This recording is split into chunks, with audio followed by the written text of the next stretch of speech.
ಬರೆದು ಕೊಟ್ಟಿದ್ರೆ ಮತ್ತೆ ಚರ್ಚೆ ಮಾಡ್ಲಿಕ್ಕೆ ಆಗುದಿಲ್ಲ ಕೂತ್ಕೊಳ್ಳಿ.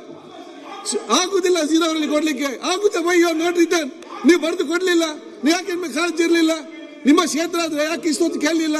ಯಾಕೆ ನೀವು ಬರೆದು ಕೊಡ್ಲಿಲ್ಲ? ಏನು ಕೇಳದೆ, ಏನು ವಿಚಾರ ಗೊತ್ತಿಲ್ಲದೆ ನೀವು ಮಾತಾಡಿ. ಶಿವಲಿಂಗ ಮಾತಾಡಿ. ಸನ್ಮಾನ್ಯ ಅಧ್ಯಕ್ಷರೇ ಹೇಳಿ ಏನಿದು? ಕೂತ್ಕೊಳ್ಳಮ್ಮೆ ಬಿಡ್ರಿ ಅತ್ಲ ಓಲಿ. ಶಿವಲಿಂಗ ಮಾತಾಡಿ.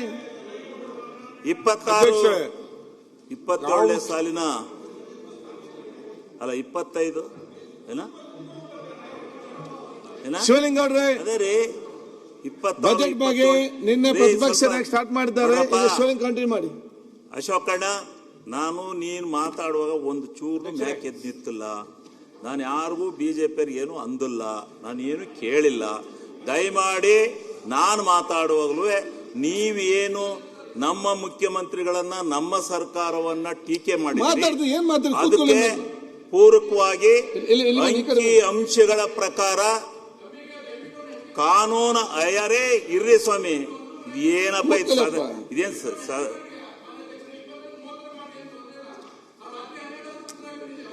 ನೀವು ಕಾಲಿಂಗ್ ಈ ಮಾಡ್ತಾ ಇದ್ದೀವಿ. ದಯಮಾಡಿ ಯಾರು ಮಧ್ಯೆ ಡಿಸ್ಟರ್ಬೆನ್ಸ್ ಮಾಡಬೇಡಿ.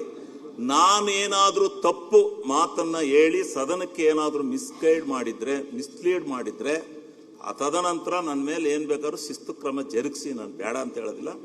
ಸುಮ್ಮನೆ ಮಾತಾಡುವಾಗ ನೀವೇನೋ ಅನ್ನೋದು ನಾನೇನೋ ಅನ್ನೋದು ಅದು ಬೇರೆ ಕಡೆ ಹೋಗೋದು ಅದು ಬೇಡ. ದಯಮಾಡಿ ನನಗೆ ಅವಕಾಶ ಕೊಟ್ಟಿದ್ದಕ್ಕೆ ಅಧ್ಯಕ್ಷರಿಗೆ ಧನ್ಯವಾದಗಳನ್ನು ಸಮರ್ಪಣೆ ಮಾಡಿ. ಒಂದ್ ಸೆಕೆಂಡ್. ಈಗ ನಾನು ಕೂಡ ಎಲ್ಲ ಸದಸ್ಯರಿಗೆ ಹೇಳಿಷ್ಟೇ ನೋಡಿ, ಬಜೆಟ್ ನಲ್ಲಿ ಡಿಸ್ಕಷನ್ ಮಾಡುವಾಗ ಆಡಳಿತ ಬಗ್ಗೆ ಅದು ಒಬ್ಬರೊಬ್ಬರ ಆರೋಪ ಮಾಡ್ತಾರಂತಲ್ಲ. ನಾವು ಕೂತ್ಕೊಂಡು ಕೇಳಿ ಅದ್ರ ಬಹಳಷ್ಟು ನಾಲೆಜ್ ಬರ್ತದೆ, ನಿಮ್ಮ ಲೀಡರ್ಶಿಪ್ ಬೆಳೀತದೆ ಆಗ ಎರಡು ಕಡೆಯಿಂದಲೂ ಕೂಡ. ಆದಾಗ ಅವನು ಹೇಳಿದ ತಕ್ಷಣ ಅದು ನೆಗೆಟಿವ್ ಆಗಿ ತಗೊಳ್ಳೋದಂತಲ್ಲ. ಕೂತ್ಕೊಂಡು ನೆಕ್ಸ್ಟ್ ನೀವು ಚರ್ಚೆ ಮಾಡೋದು ಅವಕಾಶ ಮಾಡಿ ಆಗ ಎರಡು ಕಡೆಯಿಂದಲೂ ಕೂಡ.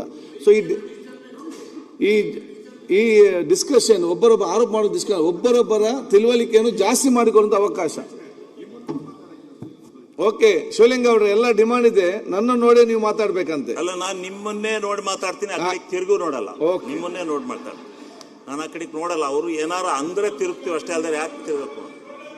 ಇಲ್ಲ ಸಾಕಾಯ್ತು, ಕಳೆದ ನೋಡಿ ಸಾಕಾಯ್ತೆ, ನಿಮ್ ಕಡೆ ತಿರ್ಗಲ್ಲ. ಶಿವಲಿಂಗ ಕಣ್ಣು ಮಾತ್ರ, ಕಿವಿ ಕೂಡ ಬಂದ್ ಮಾಡಿದ್ರೆ ಆಯ್ತು. ಈ ಕಡೆ ಬರ್ರಿ. ಕರೆಕ್ಟ್. ಸನ್ಮಾನ್ಯ ಅಧ್ಯಕ್ಷರೇ, ಮಾತಾಡಿ ಬರ್ರಿ. ನಮ್ಮ ಘನವತ್ತ ಮುಖ್ಯಮಂತ್ರಿಗಳು 26-27ನೇ ಸಾಲಿನ ಈ ರಾಜ್ಯದ ಆಯವ್ಯಯವನ್ನ ಮಂಡನೆ ಮಾಡಿದ್ದಾರೆ. 4,48,004 ಕೋಟಿ ರೂಪಾಯಿನ ಆಯವ್ಯಯವನ್ನ ಮಂಡನೆ ಮಾಡಿದ್ದಾರೆ.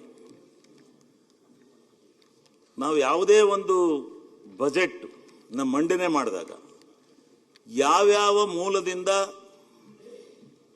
ಹಣವನ್ನ ಕ್ರೋಢೀಕರಣ ಮಾಡಿದ್ದಾರೆ, ಸಂಪನ್ಮೂಲವನ್ನು ತಂದಿದ್ದಾರೆ,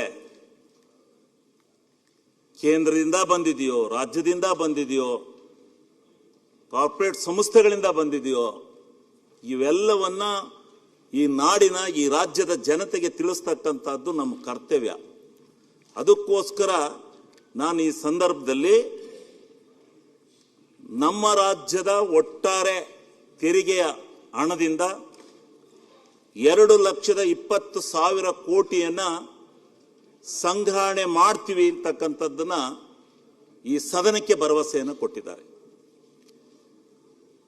ಅದರ ಮುಂದೆ ಬರ್ತೀನಿ. ಆ ಮುಂದೆ ಬಂದು ಈಗ ಕೇಂದ್ರದಿಂದ ಬರ್ತಕ್ಕಂಥ ತೆರಿಗೆ ಪಾಲು, ಆ ಕೇಂದ್ರದಿಂದ ಬರ್ತಕ್ಕಂಥ ತೆರಿಗೆ ಪಾಲಿನಲ್ಲಿ 63,000 ಕೋಟಿ ರೂಪಾಯಿ ಬರುತ್ತೆ ಅಂತಕ್ಕಂಥದ್ದನ್ನ ಅಂದಾಜು ಮಾಡಿದ್ದಾರೆ. ಮತ್ತು ಕೇಂದ್ರದ ಅನುದಾನಗಳು, ಸೆಂಟ್ರಲಿ ಸ್ಪಾನ್ಸರ್ ಸ್ಕೀಮ್ಸ್, ಅವುಗಳ ಮೂಲದಿಂದ 16,000 ಕೋಟಿ ಬರುತ್ತೆ ಅಂತಕ್ಕಂಥ ಮಾತನ್ನ ಪ್ರಸ್ತಾಪ ಮಾಡಿದ್ದಾರೆ. ಮತ್ತು ಸಾಲದ ಮೂಲದಿಂದ ಕಾನೂನಾತ್ಮಕವಾಗಿ ಫಿಸ್ಕಲ್ ರೆಸ್ಪಾನ್ಸಿಬಿಲಿಟಿ ಆಕ್ಟ್ ಪ್ರಕಾರ ಏನನ್ನ ಸ್ವೀಕಾರ ಮಾಡಬೇಕು, ಹೇಳಬೇಕು, ಅದನ್ನು ಪರ್ಫೆಕ್ಟ್ ಆಗಿ ಸಮರ್ಥನೆಯ ರೀತಿಯಲ್ಲಿ ಸಮರ್ಥನೆಯನ್ನು ಕೊಟ್ಟು 1,32,000 ಕೋಟಿ ರೂಪಾಯಿನ ಸಾಲವನ್ನು ವಿಶ್ಲೇಷಣೆ ಮಾಡಿದ್ದಾರೆ. ಇದರಲ್ಲಿ ಮೊದಲು ನಾವು ಒಂದು ಬಜೆಟ್ ಅನ್ನ ತೂಕ ಮಾಡಿ ನೋಡಿದಾಗ ರೆವಿನ್ಯೂ ಡಿಫಿಸಿಯೇಟ್ ಬಂದಿದೆ.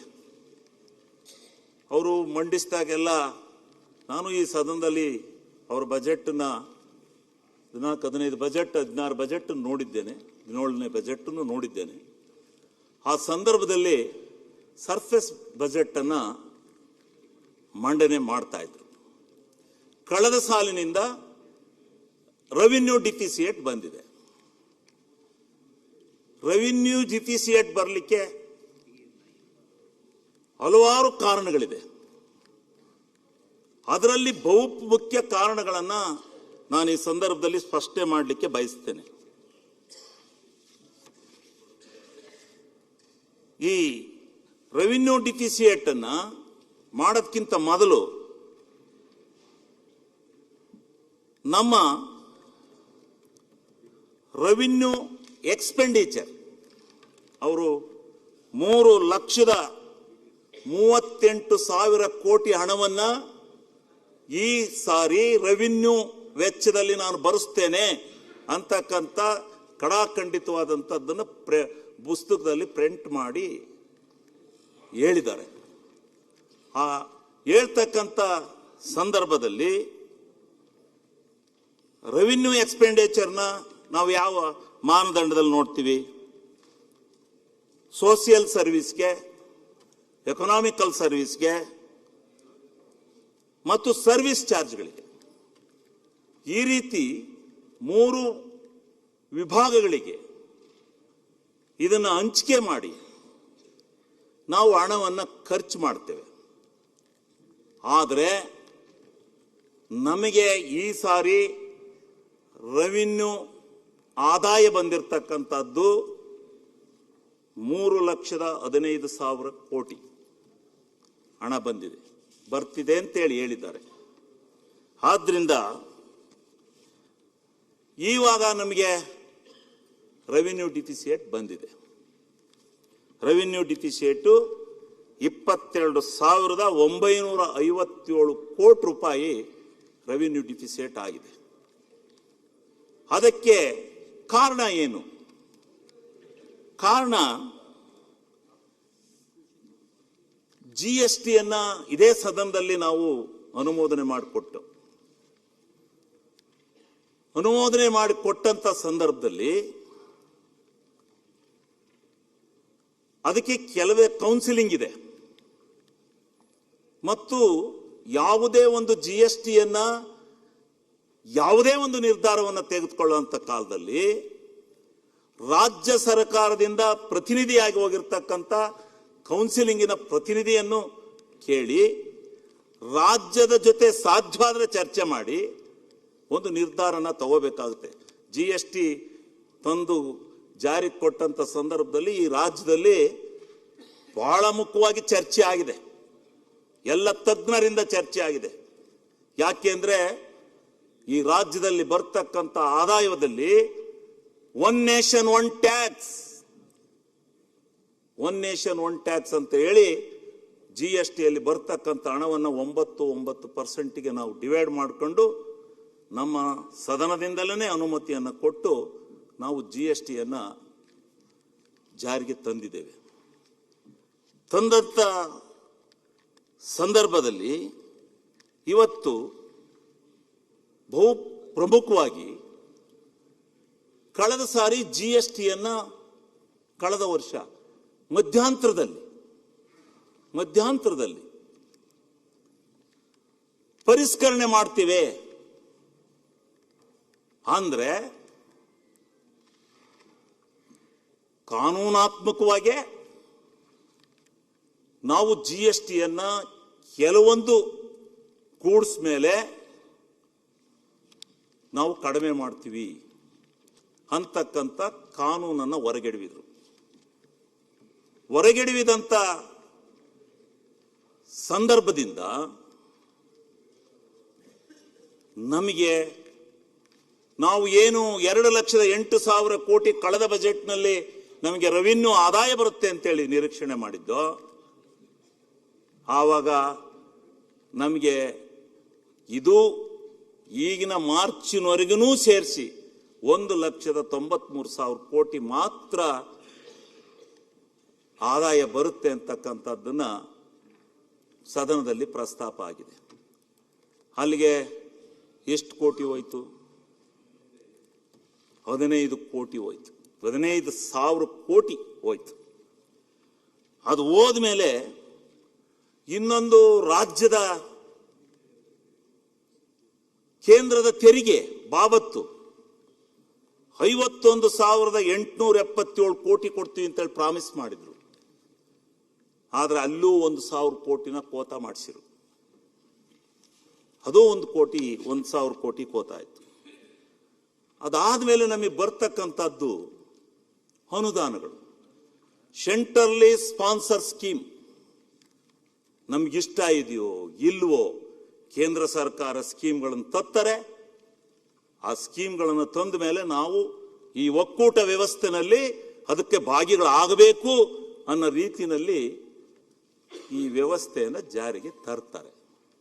ಅದರಲ್ಲಿ ನಾನು ಈ ಸದನದಲ್ಲಿ 3 ಸಾರಿಯಿಂದ ನೋಡ್ತಾ ಇದ್ದೀನಿ, 16,000 ಕೋಟಿ ಮೇಲೆ 1 ರೂಪಾಯಿನೂ ಹೆಚ್ಚಿಲ್ಲ. 1 ರೂಪಾಯಿನೂ ಹೆಚ್ಚಿಲ್ಲ. ಇದನ್ನು ಅರ್ಥ ಮಾಡ್ಕೋಬೇಕು ಸನ್ಮಾನ್ಯ ಅಧ್ಯಕ್ಷರೇ. 1 ರೂಪಾಯಿನೂ ಹೆಚ್ಚಿಲ್ಲ. ಇದರಿಂದಲೂ ನಾವು ರೆವಿನ್ಯೂ ಡಿಫಿಸಿಟ್ಗೆ ಹೋಗ್ಬೇಕಾದಂತ ಪ್ರಮೇಯ ಬಂದಿದೆ. ಅದಾದ ಮೇಲೆ ಸೆಂಟ್ರಲಿ ಸ್ಪಾನ್ಸರ್ ಸ್ಕೀಮ್ನ ಏನ್ ಕೊಡ್ತಾರೆ, ಆ ಸೆಂಟ್ರಲಿ ಸ್ಪಾನ್ಸರ್ ಸ್ಕೀಮ್ ಅನ್ನು ಕೊಡ್ತಕ್ಕಂಥ ಸಂದರ್ಭದಲ್ಲಿ ಜಲ್ ಜೀವನ್ ಮಿಷನ್ ಅಂತಕ್ಕಂಥ ಒಂದು ಕೇಂದ್ರ ಮತ್ತು ನಮ್ಮಗಳ ಮಧ್ಯದಲ್ಲಿ ಒಪ್ಪಂದ ಆಗಿದೆ, ಇಲ್ಲ ಅಂತ ನಾನು ಹೇಳೋದಿಲ್ಲ. ಒಪ್ಪಂದ ಆಗಿದೆ. ಒಪ್ಪಂದ ಆಗಿ ಆ ಸ್ಕೀಮನ್ನ ನಿರ್ಧಾರ ಮಾಡಿ 64,488 ಕೋಟಿ ರೂಪಾಯಿನ ಕ್ರಿಯಾ ಯೋಜನೆಯನ್ನ ಅನುಮೋದಿಸಿದ್ದೇವೆ. ಅನುಮೋದಿಸಿ 30,888 ಕೋಟಿ ಅವರು ಕೇಂದ್ರ ಸರ್ಕಾರ ಕೊಡಬೇಕು, ರಾಜ್ಯ ಸರ್ಕಾರ 38,600 ಕೋಟಿಯನ್ನು ಕೊಡಬೇಕು ಅಂತ ನಿಘಂಟಾಗಿದೆ. ನಿಘಂಟಾಗಿ ಕಾರ್ಯಕ್ರಮ ಚಾಲೂ ಆದ್ಮೇಲೆ ಇವತ್ತಿನವರೆಗೆ ಅವರ 30,000 ಕೋಟಿಗೆ 31,000 ಕೋಟಿಗೆ ಅವರು ಕೊಟ್ಟಿರ್ತಕ್ಕಂಥದ್ದು ಬರೀ 11,000 ಕೋಟಿ. ನಮ್ಮ ರಾಜ್ಯ ಸರ್ಕಾರ ಇವತ್ತು 28ರಿಂದ 30,000 ಕೋಟಿ ಹಣ ಖರ್ಚು ಮಾಡಿದೆ.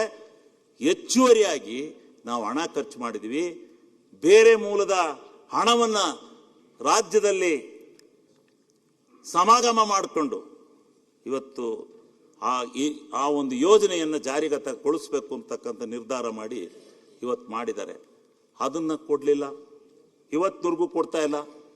ಯಾತಕ್ಕೆ ಬೇಕು ಸೆಂಟ್ರಲಿ ಸ್ಪಾನ್ಸರ್ ಸ್ಕೀಮ್? ಈಗ ನಮ್ಮ ಹಣ ಅಲ್ಲಿ ಇಳಿದಿದೆ. ಇಲ್ಲಿ ನಮ್ಮೆಲ್ಲ ಶಾಸಕರು ನಮ್ಮ ಆಡಳಿತ ಪಕ್ಷದವರೇ ನಮಗೆ ಗ್ರಾಂಟ್ ಇಲ್ಲ, ನಮಗೆ ದುಡ್ಡಿಲ್ಲ, ಕೊಡಿ, ನಮಗೆ ಕೆಲಸ ಕೊಡಿ ಅಂತಾರೆ. ಕೊಡಿ 19,000 ಕೋಟಿನ. ಅದರಲ್ಲಿ ಮುಖ್ಯಮಂತ್ರಿಗಳ ಹತ್ರ ಹೋಗಿ ಕೈ ಮುಗಿದು ಒಂದು 5,000 10,000 ಕೋಟಿ ಕೊಡಿ ಸ್ವಾಮಿ ನಮ್ಗೆಲ್ಲ MLA ಅಂತೇಳಿ ಕೇಳೋಣ, ಕೈ ಮುಗಿದು ಕೇಳೋಣ. ಇದು ಆಗಿರ್ತಕ್ಕಂಥ ಒಂದು ವ್ಯತ್ಯಾಸ. ನಮ್ಮ ಇದರಿಂದಲೂ ಕೂಡ ನಾವು ರೆವಿನ್ಯೂ ಡಿಫಿಸಿಟ್ಗೆ ಹೋಗಬೇಕಾದಂಥ ಪ್ರಮೇಯ ಬಂದಿದೆ ಸನ್ಮಾನ್ಯ ಅಧ್ಯಕ್ಷರೇ. ಆಮೇಲೆ ಅಂಗನವಾಡಿಗಳು ನಡೆಸ್ತಕ್ಕಂಥದ್ದು ನಮ್ಮ ಮತ್ತು ಕೇಂದ್ರ ಸರ್ಕಾರದ ಮಧ್ಯೆ ಆಗಿರ್ತಕ್ಕಂಥ ಒಂದು ಒಪ್ಪಂದ. ನಾನು ಯಾರನ್ನು ಟೀಕೆ ಮಾಡೋಕ್ಕೋಸ್ಕರ ಹೇಳೋದಿಲ್ಲ. ಇವೆಲ್ಲ ಎಲ್ಲ ಹೇಳಕ್ ಹೋದ್ರೆ ಇನ್ನೂ ಬಹಳ ಆಗ್ತವೆ. ಅಂಗನವಾಡಿ ಸ್ಕೀಮ್ನಲ್ಲೂ 60-40 ಅವ್ರದ್ದು ಕೇಂದ್ರ ಸರ್ಕಾರ 60 ಕೊಡಬೇಕು, ನಮ್ಮ ರಾಜ್ಯ ಸರ್ಕಾರನೇ 40 ಕೊಡಬೇಕು ಅಂತೇಳಿ ತೀರ್ಮಾನ ಮಾಡಿ ಸ್ಕೀಮನ್ನು ಇಂಟ್ರೊಡ್ಯೂಸ್ ಮಾಡಿದ್ದಾರೆ. ಸ್ಕೀಮನ್ನು ಇಂಟ್ರೊಡ್ಯೂಸ್ ಮಾಡಿ ಟೀಚರ್ಸ್ಗಳಿಗೆ ಅವರು 2,700 ರೂಪಾಯಿ ಸಂಬಳ ಕೊಡ್ತಾರೆ. ಅದು 22% ಆಯ್ತು. ಅವ್ರು ಕೊಡ್ತಾ ಇರೋದು, ಕೊಡ್ತೀವಿ ಅಂದಿರೋದು 60%. ಆದರೆ ನಮ್ಮ ಸರ್ಕಾರ, ನಮ್ಮ ಈ ರಾಜ್ಯ ಸರ್ಕಾರ 9,300 ರೂಪಾಯಿನ ಟೀಚರ್ಸ್ಗಳಿಗೆ, ಅಂಗನವಾಡಿ ಟೀಚರ್ಸ್ಗಳಿಗೆ ಕೊಡ್ತಾ ಇದ್ದಾರೆ. ಇದರಿಂದ 78% ನಾವು ಕೊಡ್ತೀವಿ. 60-40 ಅಂತೇಳಿ ಸ್ಕೀಮ್ ಮಾಡ್ಕೊಂಡು ನೀವು 78% ನಮ್ಮಿಂದ ಕೊಡಿಸಿ ನೀವು 22% ಕೊಟ್ರೆ ಹೆಂಗೆ? ಇದರಿಂದ ಎಷ್ಟು ಸಾವಿರ ಕೋಟಿ, ಇದೆಲ್ಲ ಹೇಳ್ತೀನಿ ಮುಂದೆ, ಎಷ್ಟೆಷ್ಟು ಸಾವಿರ ಕೋಟಿ ಇದರಿಂದ ನಮ್ಮ ರಾಜ್ಯಕ್ಕೆ ಬರಬೇಕು. ಇದರಿಂದ ನಮ್ಮ ರಾಜ್ಯ ಯಾವ ರೀತಿ ಹಣಕಾಸಿನ ಮುಗ್ಗಟ್ಟಿಗೆ ಸಿಕ್ಕಿದೆ ನಮ್ಮ ರಾಜ್ಯದ ಈ ಸರ್ಕಾರ ಅಂತಕ್ಕಂಥದ್ದನ್ನು ನಾನು ಹೇಳ್ತೇನೆ. ಅದೇ ರೀತಿ ನಾನು ಸಿಂಪಲ್ ಮಾತಕ್ಕೆ ಮಾತಾಡಕ್ಕೆ ಬಂದಿದ್ದೆ, ಗುರ್ತಾಕೆ ಬಂದಿದ್ದೀನಿ. ಆಶಾ ಕಾರ್ಯಕರ್ತರು ಎಲ್ಲ ಸ್ಟ್ರೈಕ್ ಮಾಡ್ತಾರೆ. ಸಂಬಳ ಜಾಸ್ತಿ ಮಾಡಿ ಅಂತ ಆಶಾ ಕಾರ್ಯಕರ್ತರು ಕಳೆದ ಸಾರಿನೂ ಬಂದಿಲ್ಲಿ ಇದರ ಹತ್ರ ಸ್ಟ್ರೈಕ್ ಮಾಡಿರು. ನಾವು ಆಶಾ ಕಾರ್ಯಕರ್ತರನ್ನ 8,000 ಅವ್ರಿಗೆ ಒಟ್ಟು 8,000 ತಿಂಗಳಿಗೆ ನಾವು ಸಂಬಳ ಕೊಡ್ತಾ ಇದ್ದೀವಿ. ಆದರೆ ಕೇಂದ್ರ ಸರ್ಕಾರ 2,000 ಕೊಡ್ತಾ ಇದೆ ಕೇಂದ್ರ ಸರ್ಕಾರ. ನಾವು ಅದು ಕೇವಲ 25% ಆಯಿತು. ಆದರೆ ನಾವೆಷ್ಟು ಕೊಡ್ತಾ ಇದ್ದೀವಿ? 6,000 ರೂಪಾಯಿನ ಸಂಬಳನ ಆಶಾ ಕಾರ್ಯಕರ್ತರಿಗೆ ನಾವು ಕೊಡ್ತಾ ಇದ್ದೀವಿ. ಇದೂ ಕೂಡ 60-40, ಅವ್ರದೇ 60, ನಮ್ಮದೇ 40. ನಾವು ಹೆಚ್ಚಿಗೆ ಕೊಡ್ತಾ ಇದ್ದೀವಿ. ಯಾಕೆ? ರಾಜ್ಯ ಸಂಪದ್ಭರಿತವಾಗಲಿ, ರಾಜ್ಯದಲ್ಲಿ ಸಾಮಾಜಿಕ ನ್ಯಾಯ ಕೊಡೋಣ, ರಾಜ್ಯದಲ್ಲಿ ಎಲ್ಲ ವರ್ಗದ ಜನಕ್ಕೆ ಒಂದು ವ್ಯವಸ್ಥೆ ಮಾಡಿಕೊಡೋಣ ಅಂತಕ್ಕಂಥ ಉದ್ದೇಶದಿಂದ ನಮ್ಮ ಮುಖ್ಯಮಂತ್ರಿಗಳು ಇವತ್ತು ಆ ಒಂದು ವ್ಯವಸ್ಥೆಯನ್ನು ಮಾಡಿಕೊಂಡು ಹೋಗ್ತಾ ಇದ್ದಾರೆ. ಅದ್ರ ಜೊತೆಗೆ ಸನ್ಮಾನ್ಯ ಅಧ್ಯಕ್ಷರೇ, ಮಿಡ್ ಡೇ ಮೀಲು, ಅಡಿಗೆ ಮಾಡೋರಿಗೆ ಇದೆಲ್ಲ ಸಣ್ಣದು ಅಂತ ಕಾಣುತ್ತೆ, ಆದರೆ ಸಾವಿರಾರು ಕೋಟಿ ಆಗ್ತವೆ. ತಿಂಗಳಿಗೆ 4,700 ರೂಪಾಯಿ ಸಂಬಳ, 12.7% ಕೊಡ್ತಾರೆ. 4,100 ರೂಪಾಯಿ ನಾವು ಕೊಡ್ತೀವಿ, 87% ಕೊಡ್ತೀವಿ. ಇದು 60-40, ಅವ್ರದೇ 60, ನಮ್ದೇ 40. ಕೇಂದ್ರ ಇದಕ್ಕೆ 3,08,489 ಜನ ಇಲ್ಲಿ ಕೆಲಸ ಮಾಡ್ತಾ ಇದ್ದಾರೆ. ರಾಜ್ಯದ ಪಾಲಾದ 2,89,000 ರೂಪಾಯಿ ಕೊಡೋದ್ರ ಜೊತೆಗೆ 1,917 ಕೋಟಿನ ಹೆಚ್ಚುವರಿಯಾಗಿ ಕೊಡ್ತಾ ಇದೆ. ಇದು ಸೆಂಟ್ರಲ್ಲಿ ಸ್ಪಾನ್ಸರ್ ಸ್ಕೀಮ್ಗಳು. ಇದು ಯಾರಿಗೂ ಗೊತ್ತಾಗೋದಿಲ್ಲ. ನಮ್ಗೇನಾಗುತ್ತೆ, ಪ್ರತಿಯೊಂದು ಸಾರಿನೂ ಅವರು ರಾಜ್ಯ ಆಳ್ತಾ ಇರಲಿ, ಈ ಕಡೆ ಅವ್ರಿಗೂ ಇದೇ ಹೊಡ್ತಾ. ಇದು ಏನಾದರೂ ಮಾಡಿ ಕೇಂದ್ರ ನಮ್ಮ ರಾಜ್ಯಗಳ ಮಧ್ಯೆ ಇರ್ತಕ್ಕಂಥ ಸಂಬಂಧವನ್ನ, ಅವರ ಹಣಕಾಸಿನ ವ್ಯವಹಾರವನ್ನ ಸರಿದೂಗಿಸೋವರೆಗೂ ರಾಜ್ಯ ಸರ್ಕಾರಗಳು ಇಕ್ಕಟ್ಟಿಗೆ ಸಿಕ್ಸೋದ್ರಲ್ಲಿ ಯಾವುದೇ ತರವಾಗಿರ್ತಕ್ಕಂಥ ವ್ಯತ್ಯಾಸ ಇಲ್ಲ. ಇದನ್ನ ಬಾಳವಾಗಿ ನಾವು ಯೋಚನೆ ಮಾಡಬೇಕು. ಇದು ಚಿಂತನೆ ಆಗಬೇಕಿತ್ತು. ಚಿಂತನೆ ಆಗಿ ನಾವು ವ್ಯವಸ್ಥೆಯನ್ನ ಮಾಡಬೇಕಾಗುತ್ತೆ. ಸನ್ಮಾನ್ಯ ಅಧ್ಯಕ್ಷರೇ, ರಾಷ್ಟ್ರೀಯ ಸಾಮಾಜಿಕ ಭದ್ರತೆ ಪಿಂಚಣಿ ಯೋಜನೆ, ನಾವೆಲ್ಲರಿಗೂ ಓಲ್ಡ್ ಏಜ್ ಪೆನ್ಷನ್ ಅವೆಲ್ಲ ಕೊಡ್ತೀವಲ್ಲ, ಆ ಓಲ್ಡ್ ಏಜ್ ಪೆನ್ಷನ್ಗೆ ಕೇಂದ್ರ ಸರ್ಕಾರ ಫಲಾನುಭವಿಗಳಿಗೆ, ಇದರಲ್ಲಿ ಕೇಂದ್ರ ಸರ್ಕಾರ ನಾವು ಕೊಡ್ತಾ ಇರ್ತಕ್ಕಂಥದ್ದು ಲಕ್ಷಾಂತರ ಜನಕ್ಕೆ 94 5%. ಅದರಲ್ಲಿ ಅವರು ಕೊಡ್ತಾ ಇರ್ತಕ್ಕಂಥದ್ದು ಕೇವಲ 14.14. ನಾವು ಕೊಡ್ತಾ ಇರೋದು 94%, 45 ಜನಕ್ಕೆ ಕೊಡ್ತಾ ಇದ್ದೀವಿ. ಆದರೆ ಅವ್ರು ಕೊಡ್ತಾ ಇರೋದು ಬರೀ 14%. ರಾಜ್ಯ 81,30,30,000 ಫಲಾನುಭವಿಗಳಿಗೆ ಕೊಟ್ರೆ ಕೇಂದ್ರ ಸರ್ಕಾರ ಕೇವಲ 668 ಕೋಟಿ ಕೊಡ್ತಾ ಇದೆ. ಒಟ್ಟು 10,000 ಕೋಟಿನ ನಾವು ಕೊಡ್ತಾ ಇದ್ದೀವಿ. ಇದು ನಮ್ಮ ಮುಂದಿರ್ತಕ್ಕಂಥ ಪ್ರಶ್ನೆಗಳು.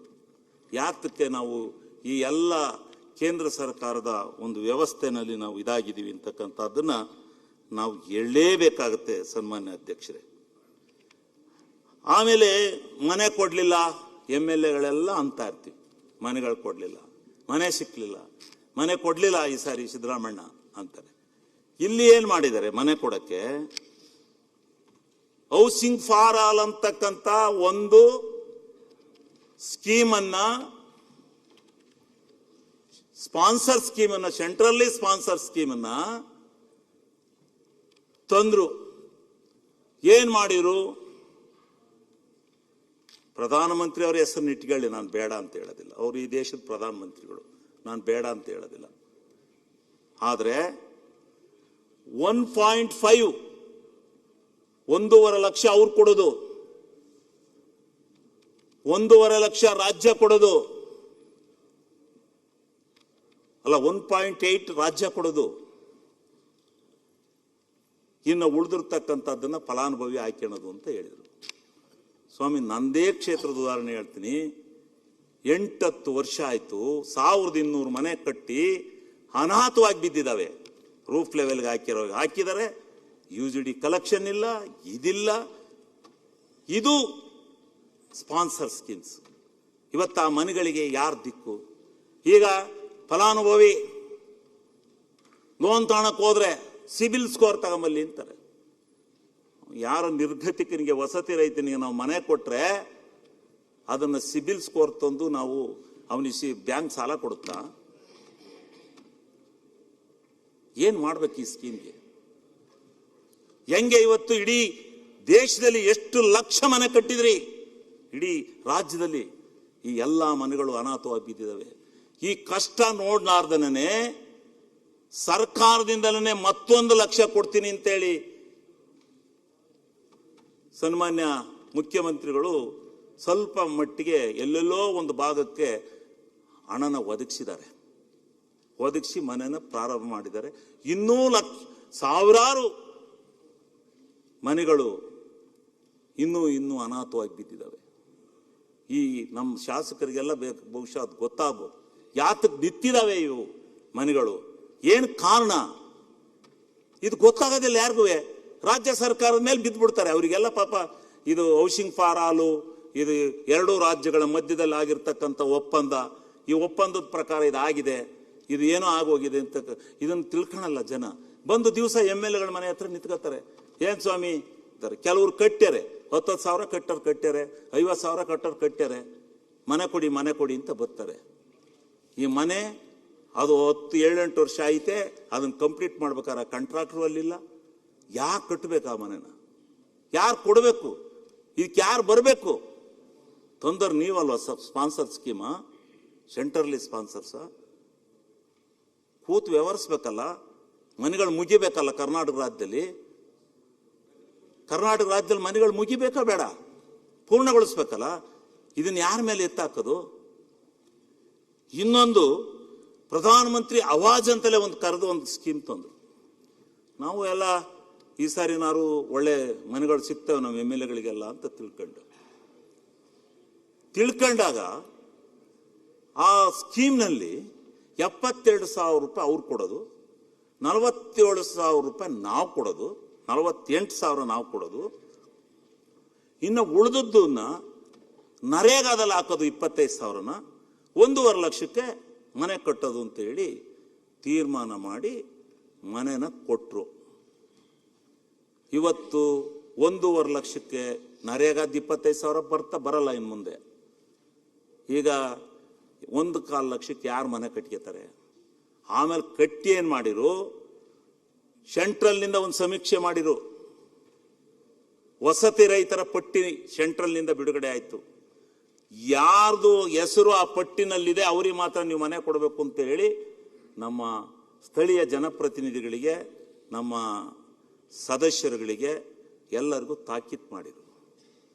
ಕಾನೂನು ಹಂಗಿದೆ, ಮೊದಲ ಆ ಪಟ್ಟಿಲಿರೋರಿಗೆ ಕೊಡಬೇಕು ಅಂತ. ಈಗ ಮನೆ ಇಲ್ಲ, ಇದು ಸೆಂಟ್ರಲಿ ಸ್ಪಾನ್ಸರ್ ಸ್ಕೀಮು,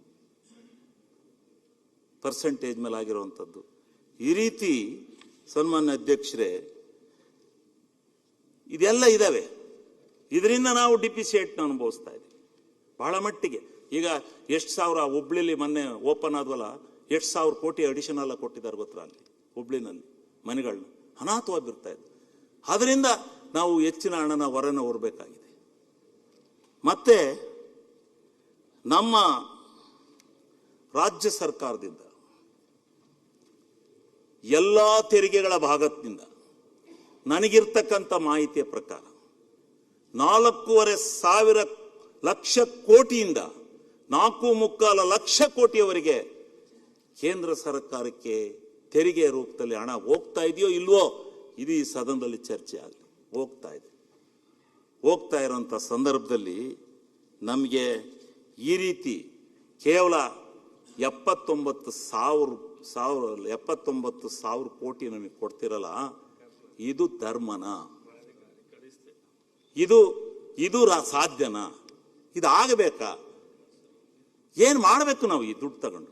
ಅವರೇ ಬರಲಿ ನಾಳೆ ಈ ಕಡೆಗೆ, ನಾನು ಬೇಡ ಅಂತ ಹೇಳಲ್ಲ. ಬಿಜೆಪಿಯರೇ ಬಂದು ಕೂತ್ಕೊಂಡ್ರು ಅಂತ ಇಟ್ಕೊಳ್ಳಿ, ಜನ ಆಶೀರ್ವಾದ ಮಾಡಿ ಏನ್ ಮಾಡ್ತಾರೆ?